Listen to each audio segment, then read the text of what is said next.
Hello my dear friends and welcome to StudyIQ. I am Joy and today in this lecture we will discuss about India's trend in rice exports. First of all, let us look into the current affair. India is the world's top rice exporter. And this is not just for this fiscal year, but if we take into account the last 5 to 8 years, we have been the topmost rice exporter in the world. And the irony here is that even if India is the world's top rice exporter, the cultivators or the farmers, the producers, they are not benefited out of this exports.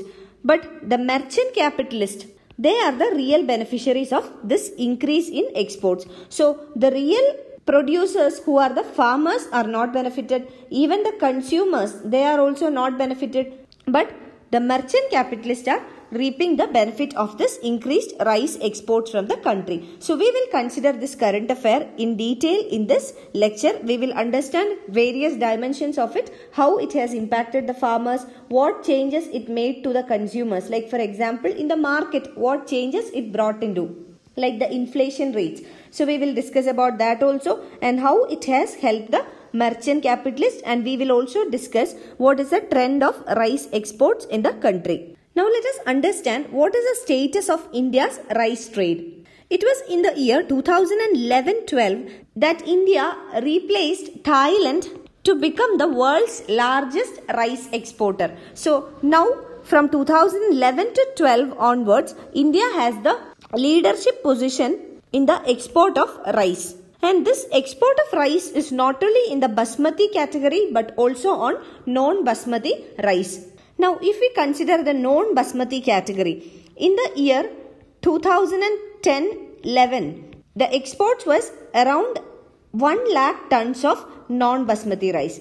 But in 2011-12 fiscal year itself, it increased to 4 million tons. So, it was a sudden improvement within 1 year. And coming to basmati rice, in the year 2010-11, and 2011-12, the basmati rice category, it was 2.3 million tons and 3.2 million tons. Why I am giving you the figures here is because this was the year 2011-12 where India made a very significant shift towards the leadership position in the exports of rice, replacing Thailand. So you need not by heart all these figures. Just understand that it's been almost 1 decade that India has become the world's top exporter of rice, replacing Thailand. Now, since 2011-12, India has increased its exports both in the category of basmati rice as well as non-basmati. Now, in the year 2014-15 fiscal year, it's been 8.2 million tons of non-basmati rice. Again, in 2017-18 financial year, it's been 8.6 million tons. So, there is a significant improvement and a consistent improvement in the exports of rice. Now, coming to India's share in the world exports in the recent years, it's been around 25 to 26%. So, India is the topmost country. Second is the Thailand. Thailand has around 22 to 25%. Third is Vietnam. Vietnam has 13 to 16% of share in the total exports. Now let us understand what are the reasons for this sudden improvement in the exports from the country in 2011-12 onwards. So first of all, the reason goes to the lift in the ban of rice exports. The Union government in 2011-12 financial year decided to lift a 4-year ban which was put on the exports of non-basmati varieties of rice. So, when the lift was made, this gave way to increase in the exports of all varieties of rice from the country. And also in the same period, the Thai government also decided to favor its farmers by strengthening a rice pledging scheme. So under the rice pledging scheme, the Thai government promised to procure unlimited stocks at an enhanced price of around 50% more than in 2010. So this is similar to the MSP in India, minimum support price, and Thailand it is rice pledging scheme.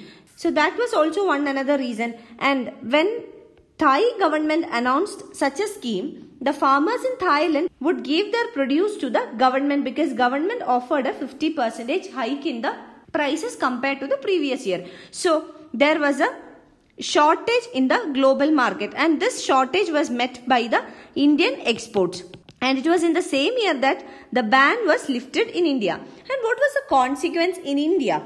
Because the ban was lifted and there were ample conditions for increase in the exports of rice to the global market, what really happened is that the exports from India increased, as we have already seen in the statistics data. So exports increased, and this had an impact in the domestic market. So in the domestic market, what happened? The aggregate demand remained the same, but at the same time the supply in the domestic market fell because the producers or the capitalists focused on exporting the rice to other countries because exports will give them more profit. So there was a shortage of rice in the domestic market. So when the aggregate demand is more than the supply, it will lead to an increase in the prices. So it led to a price rise. So as a result of this increase in the prices, it was the ultimate consumers who suffered. So here the consumers had to pay heavy prices for rice in the domestic market. So mainly the exports to production ratio increased. So what does it mean? The exports to production ratio means the proportion of exports out of the total production. So it significantly increased. A major portion out of the total production went on into the exports. And the second impact was on the domestic demand. Initially, what happened to the domestic demand? The domestic demand was higher than the domestic supply, and this led to increase in the prices. But later on, in the long run, what happened? The domestic demand was lesser than the availability in the domestic market. So the prices were stabilized, but the prices did not drop. It means that the consumers were not benefited due to increase in production. So consider the second case when aggregate demand was less than aggregate supply and where exports remained the same or exports increased. So what change must have happened? This is due to an increase in the production. Otherwise, if production does not increase, what happens? The supply will come down and a majority of supply goes to exports. So what will happen? The aggregate demand in the domestic economy would be more than aggregate supply. But here what happened? Aggregate demand was lesser than aggregate supply. It means that there was enough production to meet the exports and surplus was enough to meet the domestic consumption demand as well. So as a result of this, the prices stabilized, but prices did not come down. It means prices were stable but did not come down. Thus, it did not benefit the consumers to a larger extent. Now, the third impact was on the MSP, the minimum support price. Since the exports provide reasonable incentives to the exporters, government had to increase the MSP or the minimum support price. So, the minimum support price was also raised from time to time. Now let us understand how did this trend in the increase in exports favored the capitalist rather than the farmers. First of all, let us understand about the production. The production had increased. So obviously the farmers should be getting more profits. But this did not happen. Why? Because the domestic demand was less. The farmers does not have the capacity to export. They are not involved in direct exporting. But instead what do? They sell it to wholesalers. So the farmers, wherever they have a direct contact to a limited extent, that also is to the domestic market. So a majority of the production went on to the exports and therefore the farmers did not benefit from the exports. And in case of domestic market where the farmers had some limited access, the demand was lesser. That means there is no scope for increase in the prices. So here also farmers were not able to get some profit.